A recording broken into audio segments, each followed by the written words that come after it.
Hello there and welcome. And what if it were possible to deal with the emotions of the fertility journey differently? What if it were possible to feel centered and calm and collected, irrespective of the challenges that you're facing and that you're experiencing right now? And what if it could be possible to transform the stress and the anxiety of the fertility journey into peace of mind? I imagine that you are listening in and watching today because you would like to know if it is possible, and if so, how. Welcome, I'm Gabriela Rosa, I'm a fertility specialist, and I am also a Harvard University awarded scholar who for the last 2 decades has helped thousands of couples overcome infertility and miscarriage even when other treatments have failed. And one thing I know for sure, the emotion of the fertility journey is something that is unparalleled, because in the same way that it's possible to feel triggered in many other areas of life, this is one that is incredibly personal, it's incredibly deep, and it's driven by an extra sense of overwhelming anxiety when things aren't going quite well. And so, having treated and led over 120,000 people in more than 100 countries through various teachings and programs, I have learned and gained a little bit of insight in terms of what can help to transition and to change the way in which we experience the fertility journey from an emotional perspective. And today I want to share a little bit more about all of that with you, because I know we are heading in head first or bum up, however it is that we are doing it, into the festive season.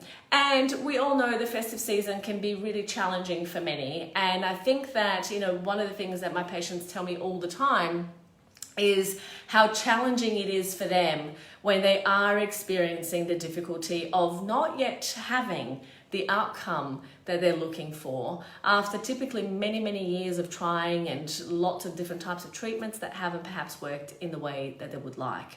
So I think that there are different aspects in which we can be having this conversation, and I think that being open and willing to consider perhaps a different point of view from where you are in right now is going to be something that can be of great value and assistance in shifting the experience that you are having right now. One thing I know for sure, when it comes to this journey, you watching this have already gone through a whole lot. And I know that because all of my patients' experiences are pretty much the same in regards to this. We often treat people who have been trying for many years, have done lots of different things, nothing has worked so far.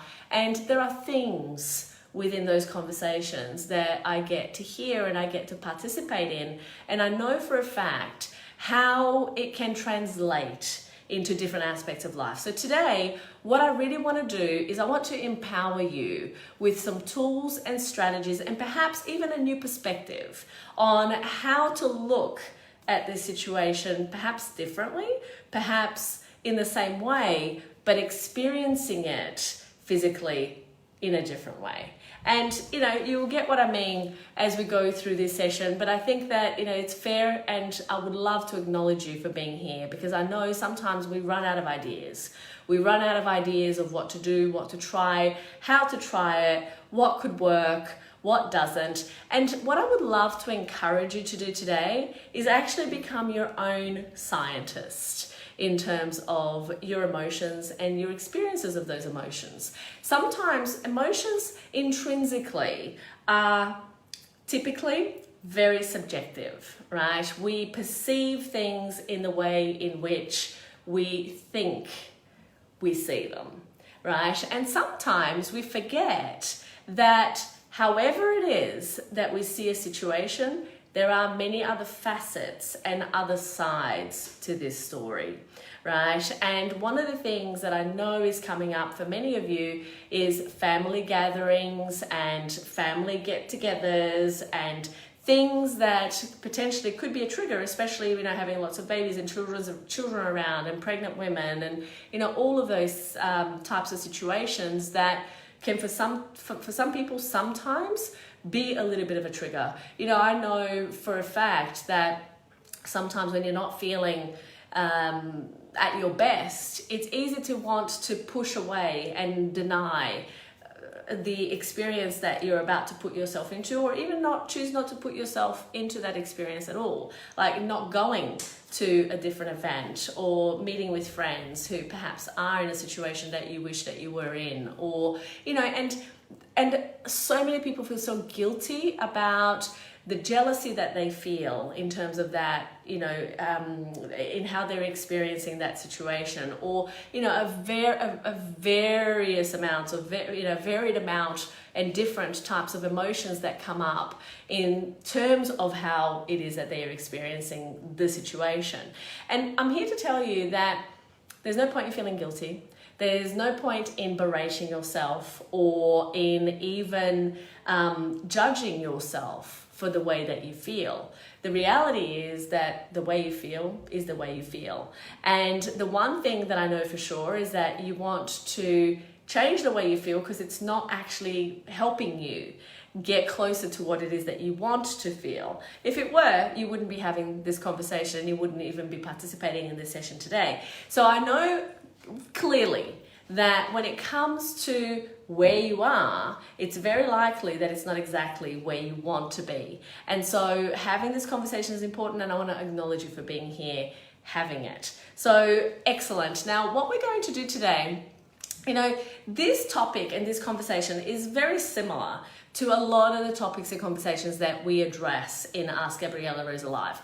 In fact, if there's any question that you have about anything that I talk about, but even about, something that perhaps you've brought into this session that you want to clarify, by all means, put it in the comments. Today, we're only doing Facebook. We're not doing Instagram. And the reason is that the camera that was amazing and is amazing is not working. And so, because I need to get an extra battery. Go figure. So today we're doing it on my phone. Ta-da! The beauty of technology, when we can be a little bit flexible, things can still work. I certainly wasn't going to stop. Nothing was going to stop me from showing up and delivering this talk today. So at least we're here, and I'm sure that if I can't see your comments, in fact, can you guys who are on, can you please give me some love, give me some likes, maybe even write a comment, just say hello, perhaps hello and where you're watching from, just so that I can see that it's actually working on my end, since I am doing it, I can't actually see it on the computer. Maybe what I will do as well is see if on my computer, if I can actually be watching it and seeing the comments on the computer, in case I'm not seeing anyone. So if you guys can just say hello for me, please. Okay, so we've got some love, we've got some hello. Okay, great. So yes, I can see, this is good news. Excellent. All right, so I can see it here, and that's really great. So let's get straight into it. And as I said, if you guys have questions, if there's anything else that you want to clarify, let me know. But this topic is not different in the sense of how many different types of variations of questions. Rachel, Merry Christmas. Thank you, darling. It's not different in the terms of the number of variations of questions that I get. But you see, what's interesting about this topic compared to many other topics that I cover in Ask Gabriela Rosa Live events is that it all boils down, the reason, the symptoms that people experience and the challenge that people experience boils down to really three things, right? In fact, there's only really one thing, and I will explain exactly what that one thing is.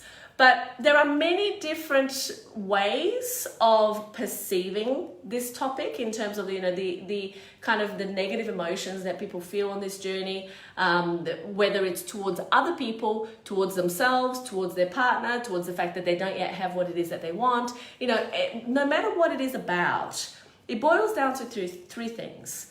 The first thing, and this is the most prominent thing that I often get to see, is that people have this intense fear of never having a baby, right? Of childlessness, of, oh my God, what's going to happen if I'm not successful at this, right?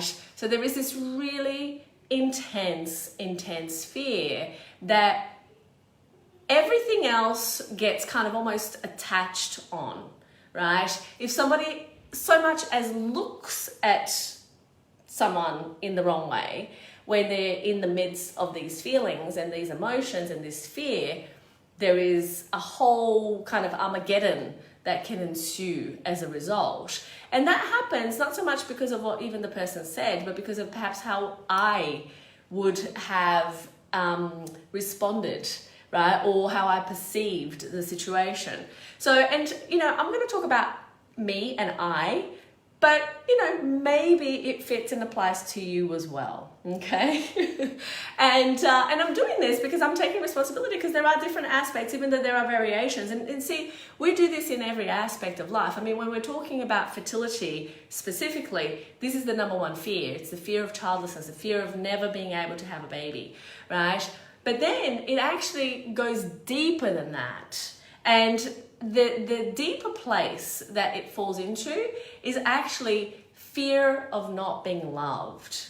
Like all of that discomfort that we feel about this journey, really, if we were to strip away layer by layer by layer, like an onion, we would get to the core of this problem. And the core is the fear of not being loved, right? It's the fear that you're not going to be loved by a child, but, or your baby, the baby that you want to create, but the fear that, well, what if my partner doesn't love me as much because, I can't give him or her a baby? What if, other people, what if I let people down because I can't do this thing, right? There's these kind of mental constructs that we carry along with ourselves that inform how we act, how we behave, how we perceive, how we see every other thing within our lives. And so when you can get to the bottom of what are these mental constructs and how are they playing a role, and how they're kind of almost a springboard to the challenges that you're experiencing, that is where you can actually make a difference. You see, because you can start to collect evidence.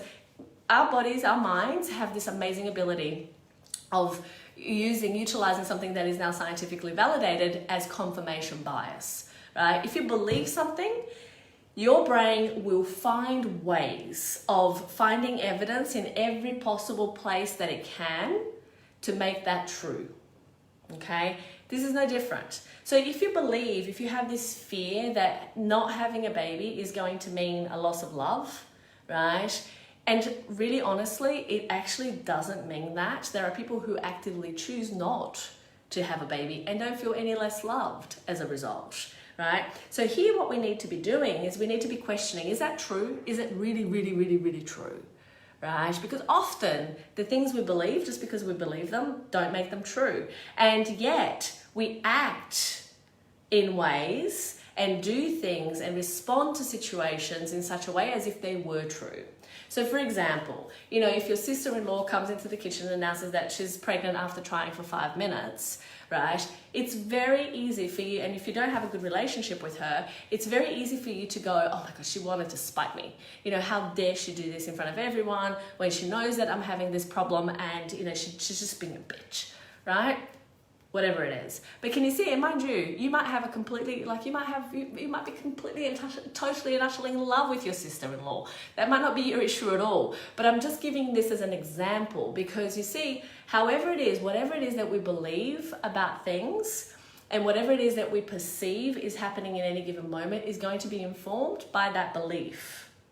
And so that belief is going to drive us to not only perceive things in a certain way, but then act accordingly. And this fear of not being loved if I don't have a baby, right, because of childlessness, is a very deep ingrained belief for a lot of people, okay? But let me let you in on a little bit of a secret here. And the secret is this: the fear of not being loved actually informs pretty much everything that is not going quite right in your life right now. Okay, as humans, this is a completely human experience. As humans, there are two things that we are absolutely very afraid of, and this is one of them. And the next one I'll share in a little bit, in a moment. But the thing about this is that this fear of not being loved, it can be toward or as a result of anyone within your life. The baby, certainly. The partner, very often I hear this. You know, other people and how we respond and how we become really upset with, you know, and almost sometimes even damage relationships because we feel like we're not actually getting the love, the respect, the attention, the whatever it is, right, that we crave and that we want. But here's the really big piece of news in terms of this particular situation. It all boils down not so much to others and an outward circumstance as it does for how it is that we perceive and see and think and feel about ourselves. It is true what your mother used to say. I mean, I don't know if your mother used to say this, but my mother used to say this to me all day long. And that is, if you can't love yourself, you can't love somebody else, right? And so I never quite understood that until much later in my life. And what I realized is that piece of self-love and self-compassion in the face of whatever it is, right, is so critical and crucial in actually being able to feel okay about your life in general, right? And it is not about whether you have a baby or not have a baby, although the trigger in the fertility journey is fabulous, right? It's the perfect time. If you talk about any kind of major life, you know, kind of erupting situation, infertility, miscarriage, you know, the inability to take home a healthy baby is going to always come up at the very top of that list, right? Sometimes not even divorce comes up so high on the top of that list, right? And so what we need to start to understand and what we need to realize is that the first place, if we want to actually improve how our relationships, how we're feeling, how we're externalizing ourselves out into the world, and as a result, what response we're getting from the world, right? The very first place that we need to look is within, right? Because things out there, they are never going to change. They are always going to be exactly the same until I first change, right? And so what happens is that if you want your life to be different, if you want your relationships to be different, if you want your experiences of your world to be different, first I must change, right? First I must look at where are the pieces that perhaps I'm not accepting in the way that that is in my best interest, in my highest good, and for the highest good of all others concerned. And how is this that this lack of self-love is actually playing a role? It might sound like we're talking about some soft, kind of, esoterical type situation, and that has no relevance to your fertility journey. But you know what? It absolutely does, because relationships and relationship difficulties are the number one stressors for people on the fertility journey.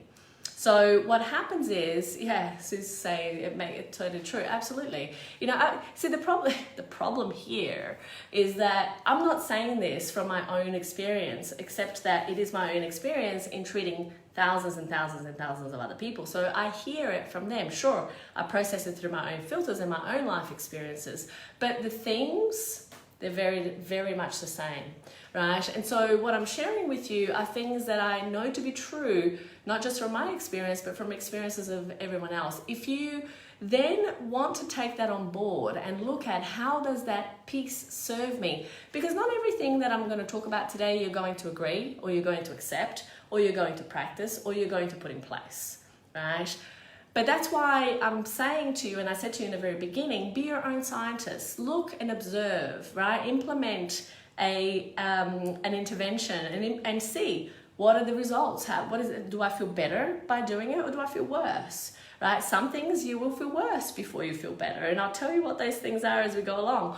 But you can see that it's not so much about whether these things work or these perspectives work and change and shift your experiences, whether you allow it to. Right? I know for a fact that if you allow it, of course it will, but you need to actually choose to allow it. So the very first thing here, when we're talking about fear of not being loved, the best way that I know and that I have used, whenever I am confronted by an opinion or something that I don't understand, right? Or perhaps that I don't even agree with to begin with, right? And it's not so much that I will agree, it's about to figure out, could I agree? Could I see a different perspective? Because the more flexibility you have in seeing somebody else's point of view, the easier your life becomes in being able to manage the stressors that are thrown at you, okay, or that you're faced with, or that you experience. So my invitation to you here is to ask, okay, if every problem that I have boils down to a fear of not being loved, then how is that true? If it could be true, and if you can't see it, you just ask yourself, if it could be true, how could it be true? And then you start asking in every aspect of your life, right? Physical, emotional, mental, relationship-wise, health-wise. Like, how could it be true if this was, let's assume that this is categorical for a moment. We step into this little place where we just go, okay, that is the truth now. Every problem that I have comes down to this fear of not being loved. And mind you, that is not categorically and universally true, but it's a huge, huge portion. And so when we're looking at that, we need to find where are the pieces where it is true, so that you can start to look at, okay, what are the things that I actually have control over? Where can I take charge here? And it won't be true for every single thing, but it certainly will be true for quite a few different areas, because then there is another place that is the second thing that as humans we really fall down the wagon on. And I'll share that in a moment. The third fear though, those three categories that I talked about, the first one being the fear of childlessness, the second one being the fear of not being loved, the third is the fear of not belonging. So one of the reasons anyway, as to why infertility, miscarriage, the trials of this journey are felt in such an intense way, so very often, is that there is this intrinsic fear that if I am not like my peers or the people that I want to be around, right, I don't belong. And that lack of belonging triggers and exacerbates that fear of not being loved. Right? So the problem here when it comes to parenthood, fertility, babies, all of these things, the fear of not belonging is very visual. And at this time of the year, it is even more visual. And it's not only just visual, but it's auditory, it's kinesthetic. So basically, you're going to go to that Christmas party with your family and you're going to see all those kids laughing and having fun and playing, and the babies cooing here and there and, running around, and, you're going to get to hug them and do this and do that and whatever else, right? And so what happens is that is going to remind you of one very crucial thing, is that you're not yet part of the mummy club or the daddy club or the parent club or the whatever club, right? And even within your own family, within your own home, within your own, kind of set of community, you are an outsider, right? That is not true, but that's how you feel. That's how most people feel in this situation. And again, it might be completely different to you, but in my experience, that is a big piece of this puzzle that we need to understand. And you see, the best way to understand is to look at it for what it is. Not better than what it is, not worse than what it is. And just acknowledge that, you know what, yes, I also do want this. And yes, I feel really annoyed and pissed off and angry. And whatever the feelings are, the fact that I don't actually belong in that club. But then there are other ways in which you can actually change that perception into something that is a lot more balanced. And I'm going to share with you about how it is that you're going to do that. But that is important to understand, that this is a really big part to play here. Because if you don't actually acknowledge these fears, guess what? They perpetuate themselves. Every time that we don't actually face our fears, they grow, right? When was the last time that you were told, don't think of a pink elephant? And you didn't. Right? So don't think of a pink elephant, don't think of a saber-toothed tiger, and you actually follow that instruction to the letter. right? All you think about is, oh my God, that dead pink elephant is in my brain, right? So the reality is that when we want to hide, when we want to shove things away, when we want to, make things disappear, the only way that you make something disappear is by facing it, right? Is by acknowledging it, is by going, yes, that is exactly true. That's exactly how I feel. However it is that you feel. I'm just giving you little kind of, tasters of what I hear most of the time in terms of how people feel. And that is going to help you. It's almost like pieces of the puzzle so that you can get there a little bit faster for yourself in terms of how it is that you feel. But honestly, you already know this. Deep down intrinsically, the key thing is that often you don't want to acknowledge it. You don't want to actually look at it and go, yes, that's exactly how I feel, because you think that if you try to ignore it, it will go away. Nothing further from the truth, right? What happens, oh, hello Brianna, lovely. What happens is that it gets bigger and bigger and bigger and bigger and bigger, and it gets exacerbated, right? So it's the same idea of, don't think of the pink elephant, don't think of the pink elephant. Whatever you do, take the pink elephant out of your mind, right? All of a sudden, that's all you're thinking about.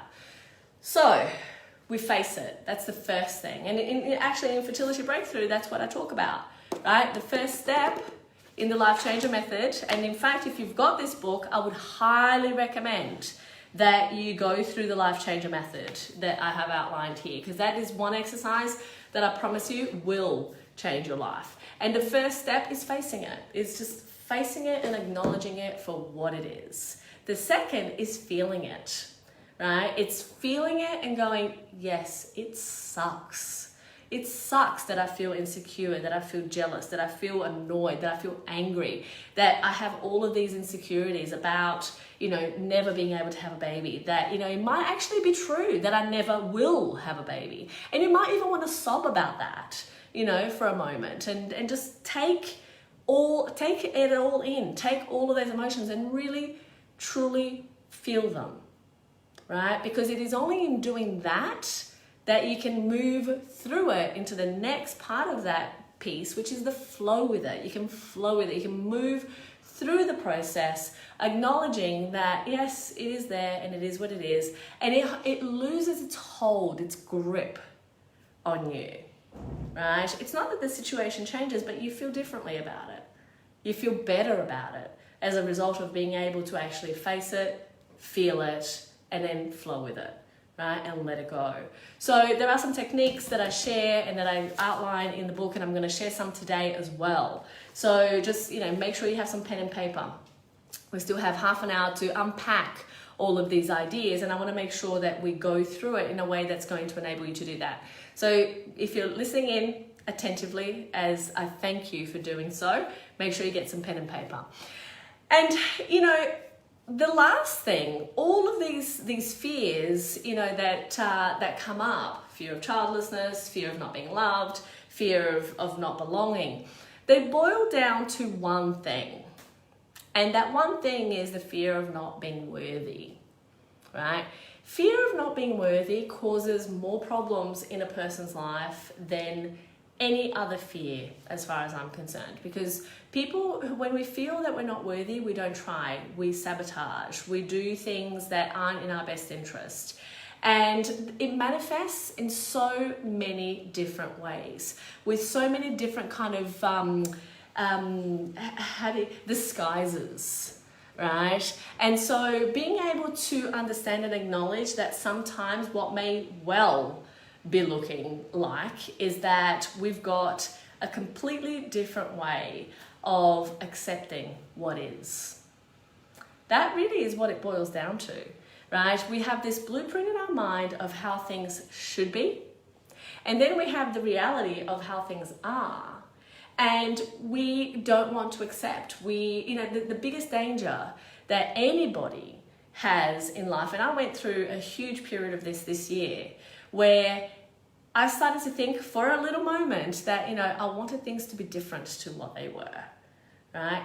Nothing is a better recipe. If you want to get into deep depression, luckily I'm aware of this. And so, you know, I didn't get to that point. But if you want to get into deep depression, and the fertility journey is a perfect place for that to happen, you just need to continuously focus on how things are not how you wish that they were. Okay? That is the number one. If you want depression in your life in the long term, that's how you do it, right? You just focus on all of the things that you don't have, on all of the things that you can't have, all of the things that you don't want, and how life just truly is never going to be, or isn't in the moment and in the foreseeable future, how you would like it to be. Perfect, you've done it, right? And so how do you change it? Well, you start focusing on the opposite of that. You start focusing on, okay, what could be good about this experience? What could be helpful? What am I learning? And how is it, you know, if these assumptions are true in terms of these fears, how is it, what are some strategies and ways that I can face them, feel them, and flow with them, right? And so again, you're here, that's what we're doing. But it's important to make sure that you understand that this is the case, not just for the fertility journey. And I never teach anything that only just applies to having a baby. In the Natural Fertility Breakthrough Program, we've got a new program starting for our patients right now called Centered, a practical guide to empowered inner wisdom. And it's only for our patients in the clinic, but what it is, it's deepening these tools and strategies that I'm going to touch on here today, and being able to put them into practice and being able to actually experience and exercise them. Because what happens is that unless we do, nothing ever changes. Because remember, in order for things out there to change, first I must change. That applies to every area of life. Right? So if things don't match, if the blueprint in your mind doesn't match what's going on outside, well, that means that we need to change the blueprint in our minds. Right? I'm not talking about settling. I'm not talking about, you know, accepting and not doing anything about your situation. I'm talking about accepting that things are as they are. You have no control over other people, what other people say, what other people do, what other people, you know, throw at you. You have absolutely zero control about any of those things, but you can choose to prioritize your own inner strength, your own self-love, your own self-compassion. You don't have to tell yourself all of those horrible things that you do when you're in your bed, lying at night awake, not being able to sleep and thinking how much of a terrible person you are because you don't have a baby, right? And this might be going far, right? It might not apply to you at all, but you know where it does apply to you. It might not apply in this area of your life, but it certainly will apply at some place in your life, because, you know, how do I know? We're all human, right? We all have those gooey, soft, insecure spots. No matter how well we actually are able to do things in every other area of our lives, there's always one or two that, you know, it kind of comes back to bite us on the bum, right? And so the reality is, and pardon the French there, but you know what I'm saying, right? And so what happens is that there's always going to be those pieces. And if we can acknowledge that, we can actually do something about it. We can actually try to strengthen it, look at it from a different perspective, find tools, strategies, whatever to deal with it. But if we don't look at it, it just continues to repeat itself. We continue to perpetuate that same blueprint in our minds, and we continue to compare it to everything else that hasn't actually been working for you. Right? And you know what? Like, this in our clinic, that's it. I've got here, Lorraine has said, you know, we've been trying to conceive for 17 years. I know how absolutely challenging in every possible way that is. I've treated patients in our clinic who have been trying for 19 years, who then ended up after the program going on and conceiving and having a healthy baby. So I know what that feels like, sounds like, you know, in terms of the experience that is internally. And one thing I can say, honestly, truthfully, for sure, is that every single thing that I'm talking about here applies to you just as much if you're trying for 20 years or if you're trying for 6 months, right? And it's important to understand this because it applies to you even if you're not even trying to conceive. You know, these conversations, or this particular conversation, is here for that purpose. Right? It's for the purpose of awakening areas of our lives where we feel that we can contribute more, that there are challenges that we need to overcome. You know, I often talk about in terms of a challenge. What is a challenge? What is a difficulty? A challenge is something that I conquer, right? And we do it not by trying to sweep it under the carpet, not by trying to, you know, think that it's going to go away on its own. When is the last time that a tick that attached to the skin just went away on its own? I mean, it doesn't usually happen, right? They kind of stay there and they grow. So what happens is that this is no different, okay? So understanding these pieces, understanding what comprises these challenges is extremely important to inform how to best deal with them, how to best address them. And like I said, reality is that you will need to apply some of these things, some of these new thought patterns, some of these new beliefs, and you're going to actually see how it fits, how it feels, and how it is that you can actually utilize it. Because you can, right? Nothing is new under the sun. That's the truth. Nothing is new under the sun. You know, I'm sure that you've had this conversation with friends, that you've had this conversation with other people in your life, and perhaps it wasn't the right time to listen. Right? Perhaps it wasn't the right person to deliver it in the way that you needed it for you to listen.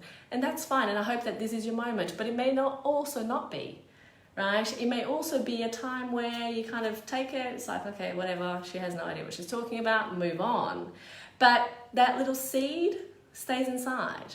And then you go and you read a book, or you listen to a book, or you have a different conversation, and all of a sudden that conversation keeps coming up, it comes up again. Or you do a course and you kind of go, oh, that's interesting. And without even remembering or realizing that it was exactly what somebody else said 5 years ago that you needed to hear. Right? And it started kind of into the processional effect of it, which is kind of like, you know, the butterfly flapping its wings here, creating, you know, some kind of tectonic shift in earth plates on the other side of the planet, and you know, causing whatever kind of natural situation that it causes on the other side. So the reality of it is that it doesn't all have to apply, and it doesn't all have to apply now. The question is, how could it apply? If any of this was true for me in my situation, where would it be true? Where could it be true? Right? And what's the benefit to me in understanding whether it is true? Right? And how is it that it's going to benefit my life if I face it, feel it, and flow with it? Right? And that's a practice, by the way, that you can implement at any given moment. So when you are in that, you know, kind of family gathering that you're kind of starting to feel really anxious and upset about, just connect with yourself, right? Come back in to your own body rather than trying to disassociate or bite somebody's head off, right? Just come back into your own body and just ask yourself, okay, you know what? I am here. I am faced with this. How could I enjoy myself in this moment? Right? How could I? If my life depended on it, right? How could I actually find some enjoyment in this moment right now? Not 2 seconds from now, not 10 seconds ago, but literally right now. And this is a question that you might want to write down and literally take it with you for your little, you know, kind of difficult times. Because sometimes, or you might not want to enjoy, you might want to feel something else, right? That's fine, but pick something positive and actually ask yourself, how can I actually do that in this minute, in this moment? Not even in a minute, in this very moment, in this very second. Because in doing that, all of a sudden, you will get your brain focused on a task, on a very specific thing that you can do in that moment, and you will be able to actually feel very differently about that situation.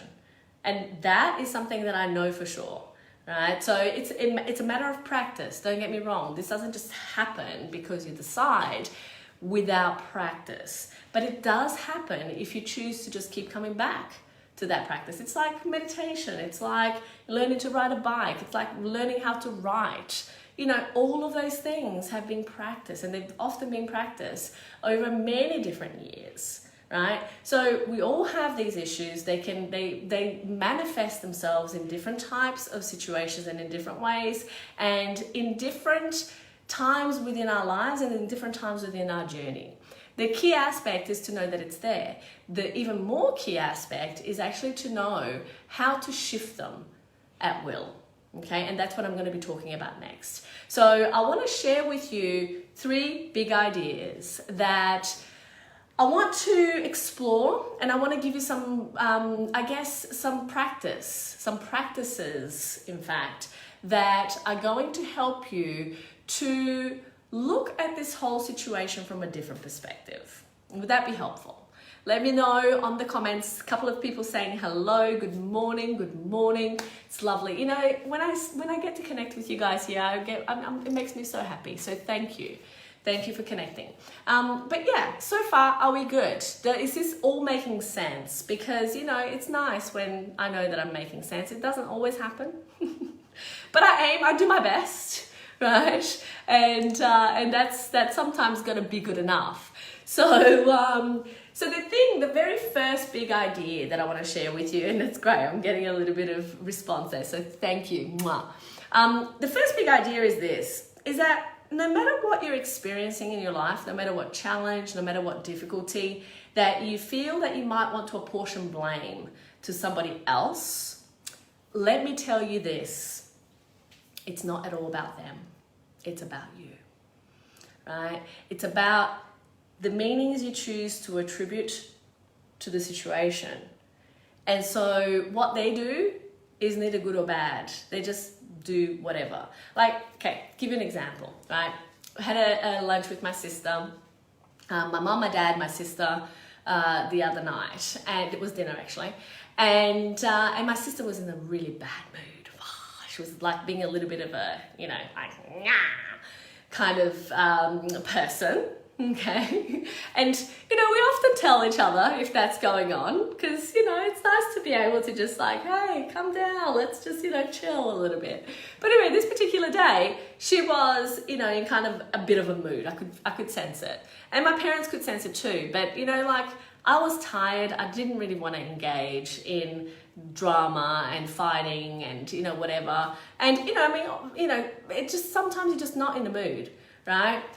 So I basically just let it go completely. I just went, you know what, I'm just going to do my thing. I'm just going to find a way of enjoying this moment, you know, being with my parents. My parents live in Brazil, so, you know, we live literally thousands of kilometers away. They're visiting for, you know, a 2-month period. It's lovely. I love it.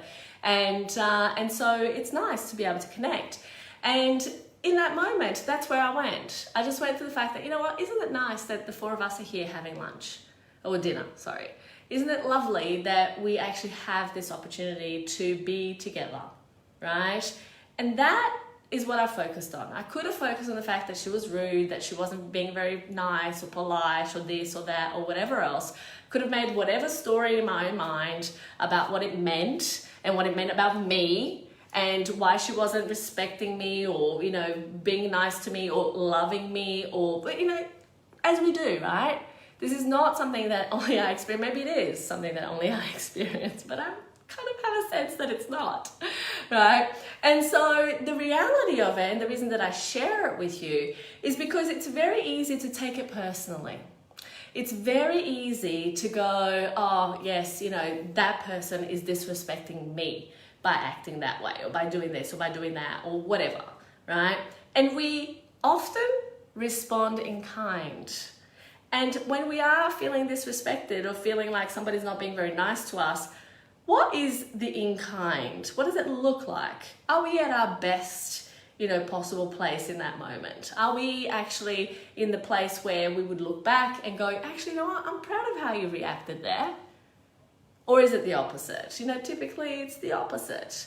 So the reality of this is that if we take things personally, all of a sudden we are going to have different reactions to if we just don't make it about ourselves to begin with. Even if somebody comes to you and says, oh, you're so rude, right? They're not doing that because of you. They're actually doing that because of them, because of whatever's going on for them. So anyway, long story short, a few days later, I went to my parents and I said, hey, did anyone kind of figure out what was going on with Daniela that day, you know, and what she was, you know, what she was upset about. And, you know, was she upset with something that I said or that I did, whatever, right? I didn't even have to ask that question, although that was the undercurrent of what I was asking. because that's kind of how we do things as well, right? Sometimes it's like we don't want to, like, you know, face the inevitable thing, because we don't want to know that we did something wrong, right? We want to know that, you know, that person was wrong. That person did the thing that was wrong, right? So as I asked, my dad says, no, she was just really, you know, she was preoccupied. She was just waiting to hear about something from work, and, you know, it was nothing to do with anything that, you know, was going on in that moment. So I'm like, oh, isn't that interesting? Right? Because it was so easy for me to, in that moment, to want to take it personally. I didn't, because I was practicing, right? And I was tired, like I said. So it was like, you know what? Not interested. I'm just going to let this one kind of wash over me, you know? And that choice actually created a situation where we were able to enjoy ourselves, right? And that it didn't escalate into something, you know, so much bigger, and, you know, that would be so unpleasant. And sometimes that's the choice that you need to make, as opposed to kind of reacting, right? As opposed to just going, and in this kind of family time, you guys, I can see the love there. Thank you for acknowledging that, you know, you're getting this, because it really does make a huge difference when you can sit with yourself and go, you know what? I'm going to choose today not to make this about me. I'm going to choose not to make this about anything other than what it is that that person is going through in that moment. And I'm going to focus on enjoying my moment right now. Okay, so these things are definitely practical things that you can do. Is this making sense, right? Because your situations, your response, your emotional response to any given circumstance is within your control, and that is the only thing that is within your control. What the situation is, whether it's infertility or somebody dropped their cake, you know, on the ground that you've spent 5 hours, you know, putting together, right? No matter what the experience is, only you can choose your response, right? Only you can choose how you're going to actually come out of that into something that gives you the outcome of the feeling that you want to feel in that moment, right? Does this make sense? Because that is the crucial point to get here, is that you are in charge of the story you choose to tell yourself in any given moment, right? And sometimes having some frameworks to help you reframe those stories is very, very helpful. But the very first thing is about knowing that it's not about you. And it's actually not about them at all. It is about you. And can you see how paradoxical that is, right? As much as the world doesn't revolve around you, okay, what happens is that it is not for you to blame and apportion something externally to you, because really the reason that you're doing that to begin with is because of what's going on inside you, and the choices and the feelings and the emotions that you're choosing in that moment. And sometimes, yes, you know, we all make bad choices. And the key thing here is to aim to do the very best choice that you can with the situation that you're faced with right now. And there's a fantastic book, you know, when we talk about frameworks, this book is, as I call, the Natural Fertility Breakthrough Bible, right? Because this book guides practically everything I do, and I share it with all of my patients because it has made such a difference in my life. It's called The 4 Agreements by Don Miguel Ruiz. The 4 agreements are so simple. First, be impeccable with the word. Do and say what it is that you mean. Right? One thing that I am practicing and have practiced for a very long time is to do just that. That's why when you do my fertility challenge, you will see that I don't beat around the bush, okay? In fact, just in my life, I don't beat around the bush. I say things as they are, because you know what? Life is short. So that's the first one.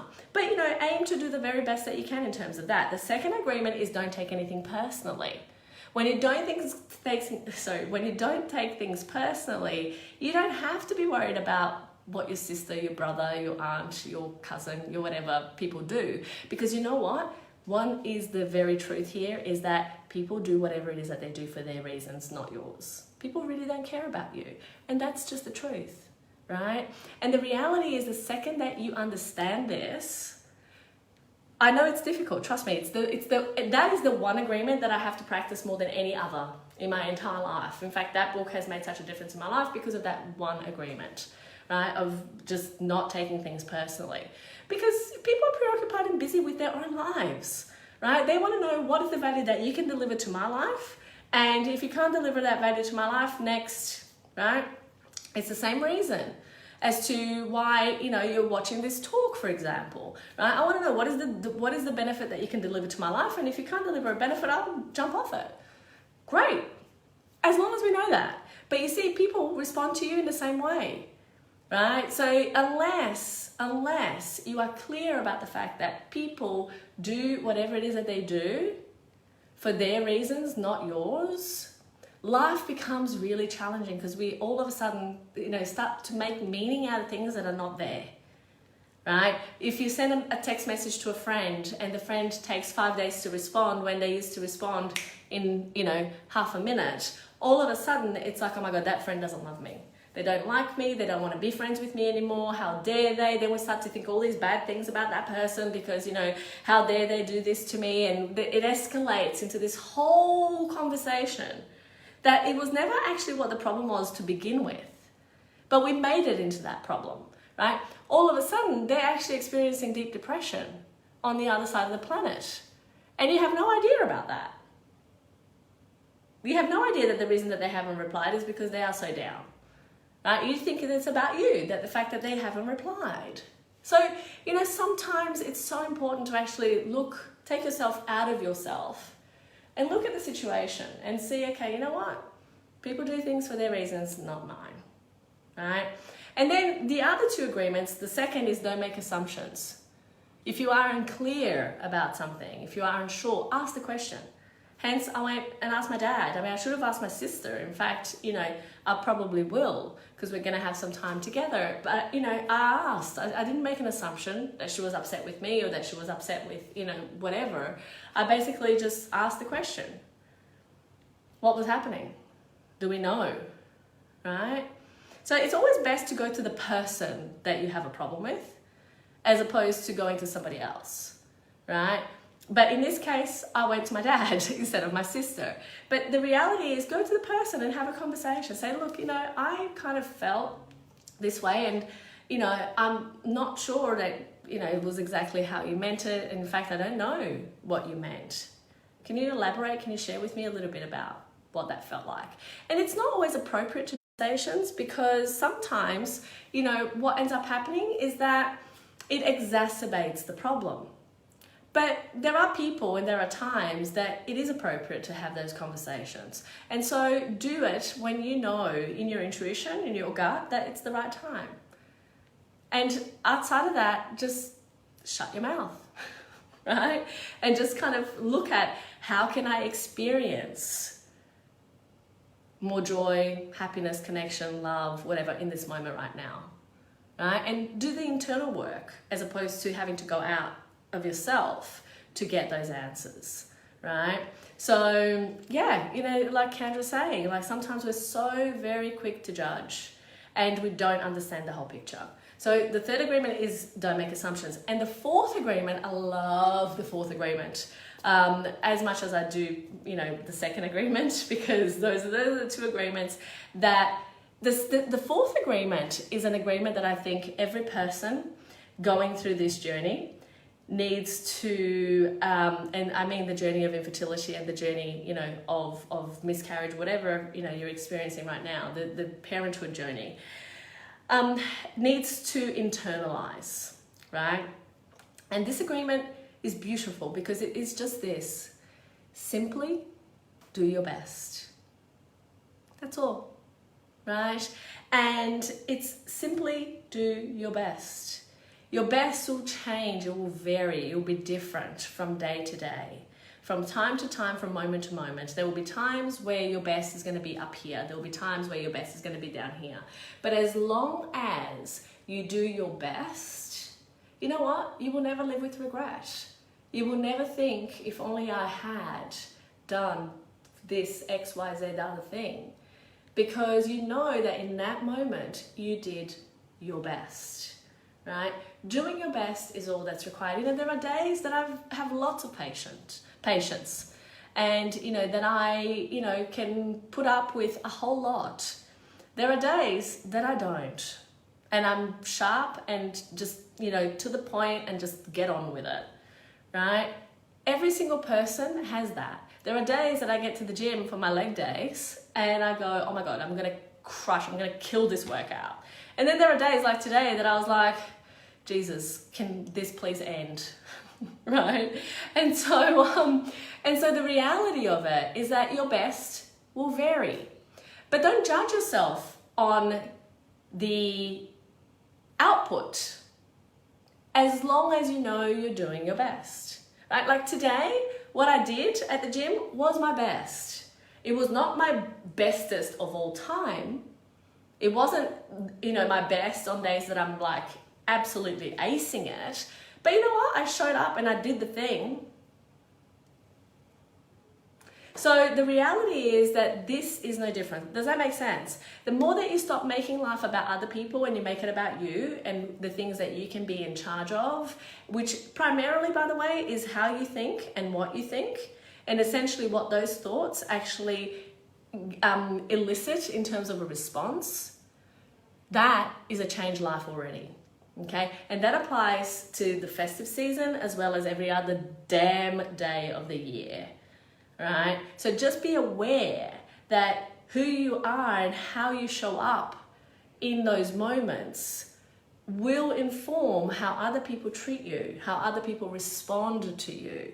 So if you want a particular response, you better be willing to change the input.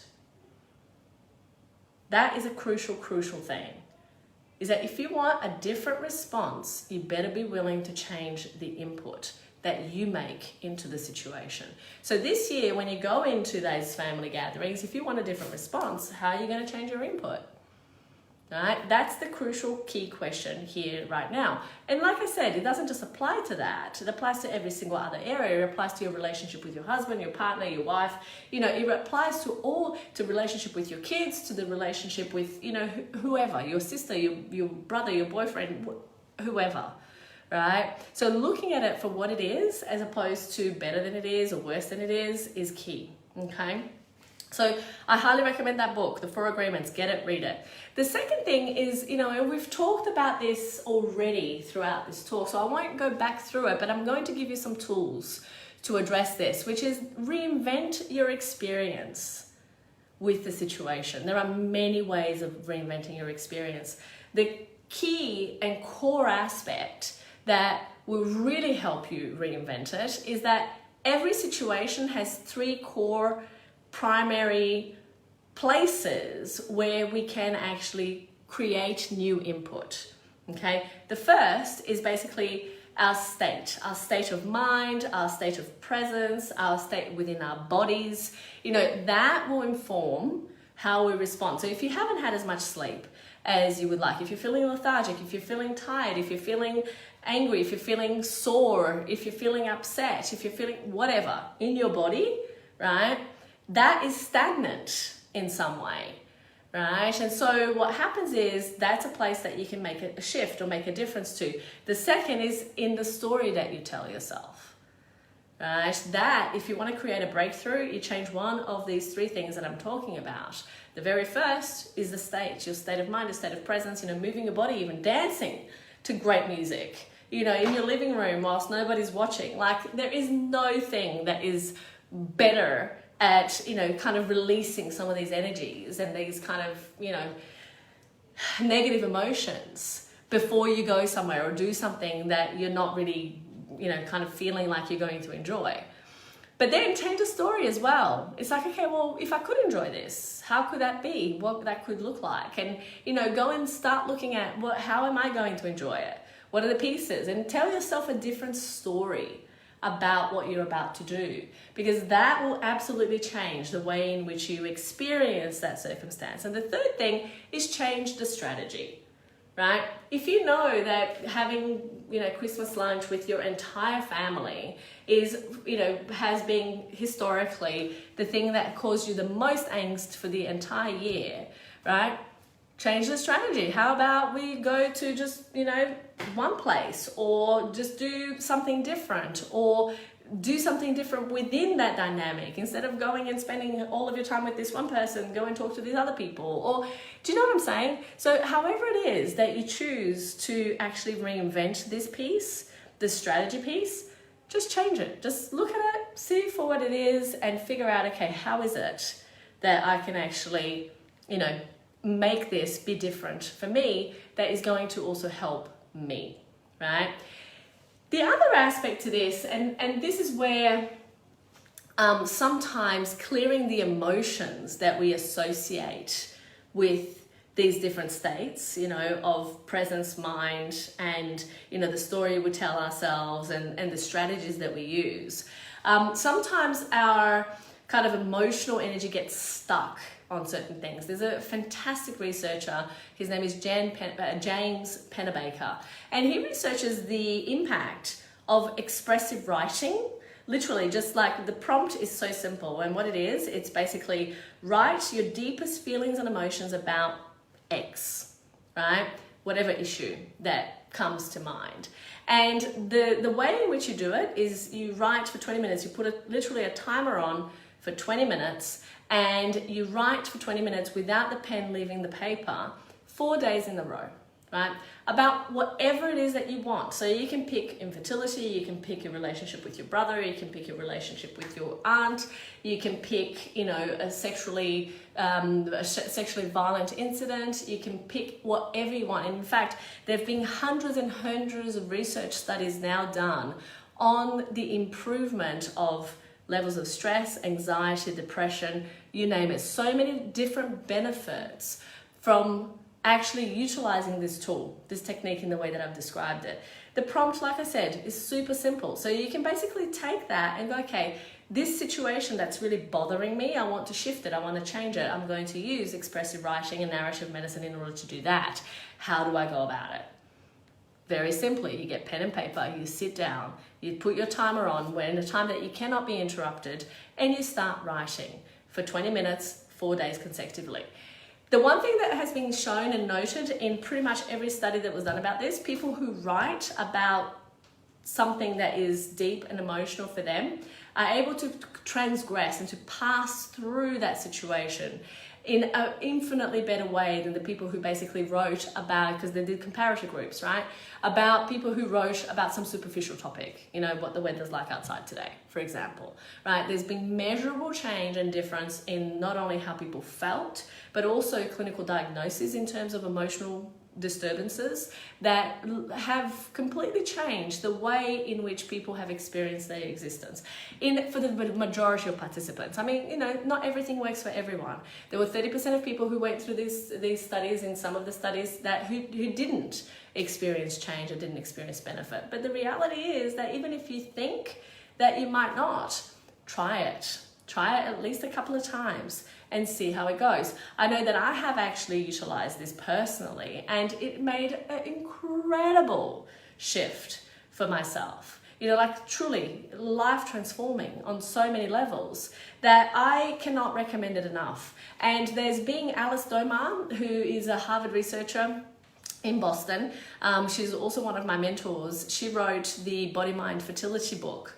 And she has also done studies on her program, which basically utilize expressive writing, and seen also incredible results. So the reality of it is that yes, you can be doing much more in terms of how you experience the fertility journey if you're willing to put in action some of the things that you learn. This is a very, very good one. In fact, James Pennebaker has a fantastic book. It's available on Audible and on Kindle, and physical book as well. It's called Opening Up by Writing It Down. So again, highly recommend that you look into it. The one thing that you do need to know is that when you're writing, you're probably going to feel worse before you feel better. And that has been consistent in the findings of the research. So basically, people often have felt worse whilst in the midst of writing, but felt much better. 6 months follow-ups and 12 months follow-ups have felt infinitely better as a result of that 4 days, 20 minutes, of implementation, okay? So that's something that is so worthwhile to put into. And the last thing, and I know that I'm out of time already, but I just wanted to make sure that I don't skip giving you this pearl that I think is going to be of great benefit to you. The third big idea is take the emotion out of it, right? Take the emotion out of it. It sounds simple because it is simple, right? Think about the one thing that upset you the most in the last, say, 6 months, right? And think about it and just whatever it is that normally you would think and feel about it, just allow yourself to think and feel those things. And then, literally, as if you were watching yourself in a movie on a big screen in front of you, just give yourself the directive, the actual prompt of take the emotion out of it and see it almost like the color coming out of a picture. Just like see the emotion just like being taken out of it, right? It's so simple. It almost feels like it shouldn't work because of how simple it is, but try it right now. I'd love for you to try right now, and I'd love for you to tell me on the chat, on the comments, how it felt for you. But just like take a moment, just close your eyes, think about it, feel it in your body, whatever it is, the most upsetting thing that has happened in the last, however, 6 months. Even in the last week, if you want to, or in the last month, whatever. But just close your eyes and just like really feel it. Feel it in your body, feel it in your heart chakra, in your solar plexus, feel it in your head, feel it wherever it is that you feel it, right? With your eyes closed, just really feel it. And then literally just tell yourself, now take the emotion out of it and see like the color just completely drain it. It's almost like, if you've got a receptacle that's full of colored water and all of a sudden you cut the bottom off, or you actually let the water out and you just go, take the emotion out of it. How does it feel? Has it changed in any way, shape or form, your experience of that initial situation? I'd love to know, because the one thing that I know for me and that I know for sure, every time I'm making a drama about something, yes, I do that a lot. Not a lot, but yeah, of course. Everyone does drama at some point. And every single time that I do it, and I do that exercise and I tell myself, take the emotion out of it, it is incredible how all of a sudden it goes from a 10 out of 10 escalated, like, rah, to like something that I can totally manage. Right? So, hello, gorgeous Paula. Kendra felt it. Yeah, felt relief. Exactly. That's what happens. Like, taking the emotion out of it is that simple. So anytime that you feel like you're making drama, right, like I sometimes do, take a step back and go, okay, how am I going to handle this? I have various choices. Remember, state, story, and strategy. Let's change the strategy and let's take the emotion out of it. It's amazing what can happen.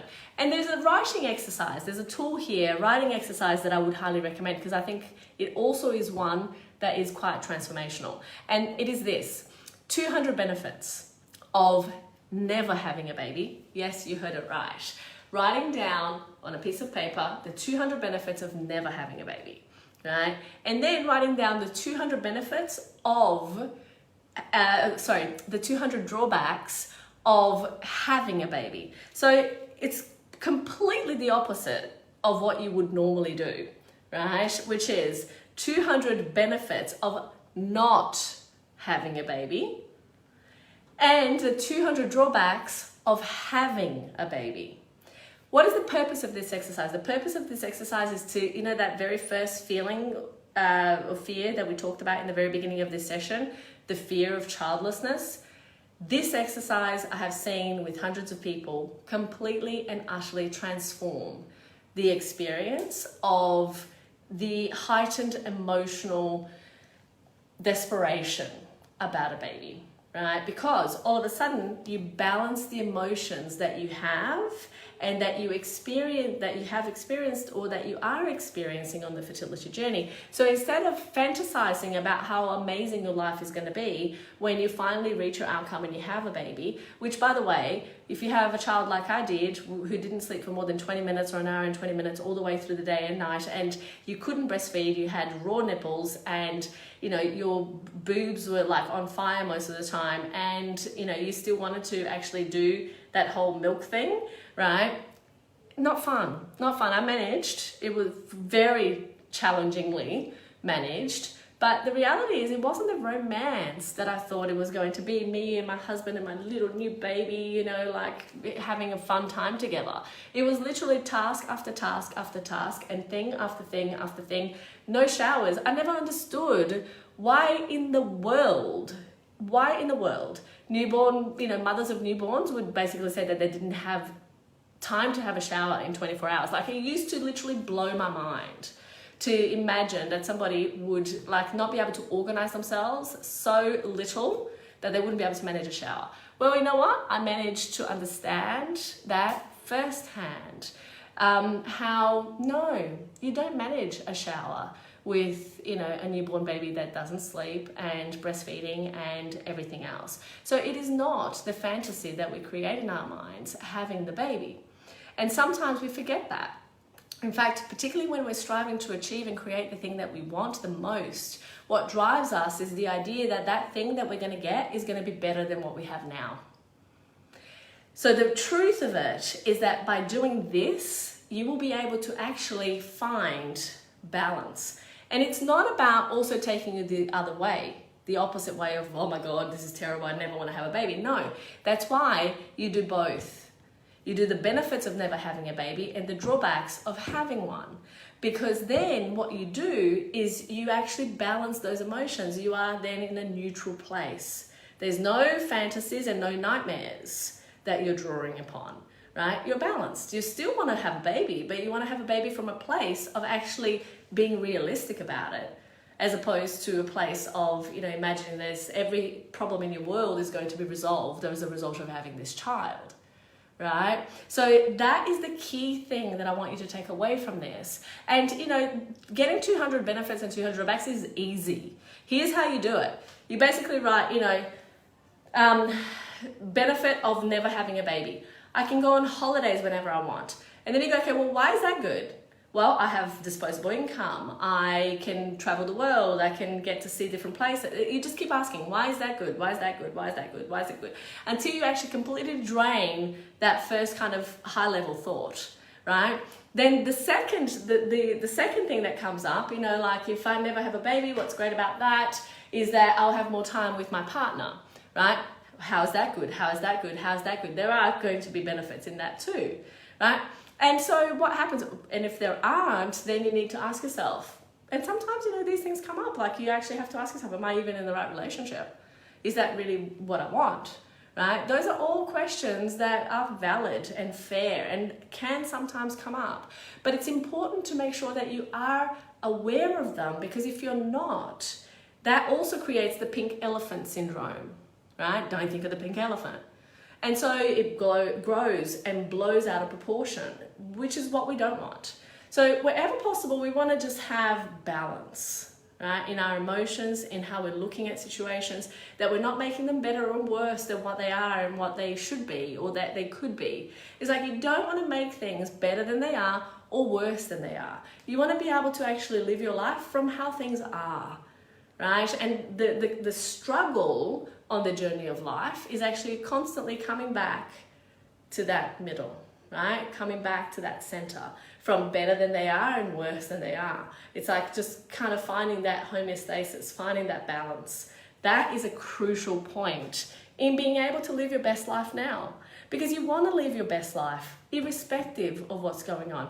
And there are literally so many. I could spend the entire day talking about this. That's why I'm actually doing a 3-week course for our patients on this and a whole lot more, because there are very specific things that are so beneficial to understand when it comes to actually changing the way that you feel. But these things that I've shared today, they are the critical pieces, right, that are absolutely going to help you so much. You are more loved than you will ever know.